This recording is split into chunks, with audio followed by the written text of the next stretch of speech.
तदेतत्सत्यं मन्त्रेषु कर्माणि कवयो यान्यपश्यांस्तानि त्रेतायां बहुधा सन्ततानि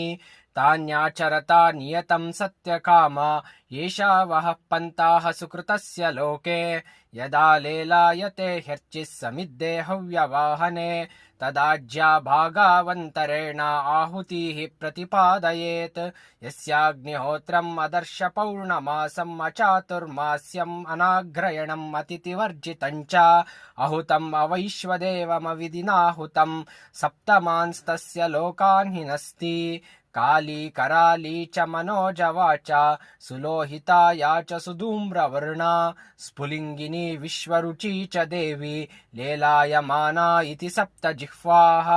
एतेषु यश्चरते भ्राजमानेषु यथा कालं चाहुतयो ह्यादधायन् तन्नायन्त्येताः सूर्यस्य रश्मयो यत्र देवानां पतिरेको दिवासः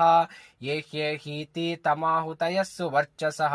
सूर्यस्य रश्मिभिर्यजमानं वहन्ति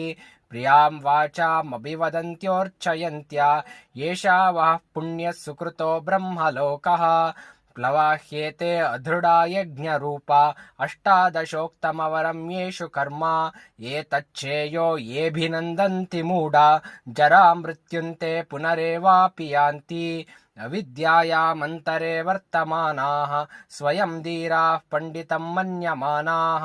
जङ्गन्यमानाः पर्यन्ति मूढा अन्धेनैव नीयमाना यतान्धाः अविद्यायां बहुधा वर्तमाना वयं कृतार्था इत्यभिमन्यन्ति बालाः यत्कर्मिणो न प्रवेदयन्ति रागात् तेनातुराक्षीणलोकाश्च वन्ते इष्टापूर्तं मन्यमाना वरिष्ठं नान्यच्छेयो वेदयन्ते प्रमूढाः नाकस्य पृष्ठे ते सुकृतेऽनुभूत्वेमं लोकं हीनतरं वा विशन्ति तपश्रद्धे ये ह्युपवसन्त्यरण्ये शान्ता विद्वांसो भैक्षचर्यां चरन्तः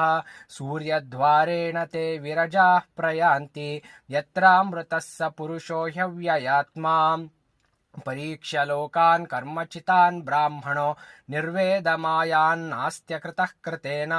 तद्विज्ञानार्थं स गुरुमेवाभिगच्छेत् समित्पाणिश्रोत्रियं ब्रह्मनिष्ठं तस्मै स विद्वानुपसन्नाय सम्यक् प्रशान्तचित्ताय शमान्विताय येनाक्षरं पुरुषं वेद सत्यं प्रोवाच तां तत्त्वतो ब्रह्मविद्याम्।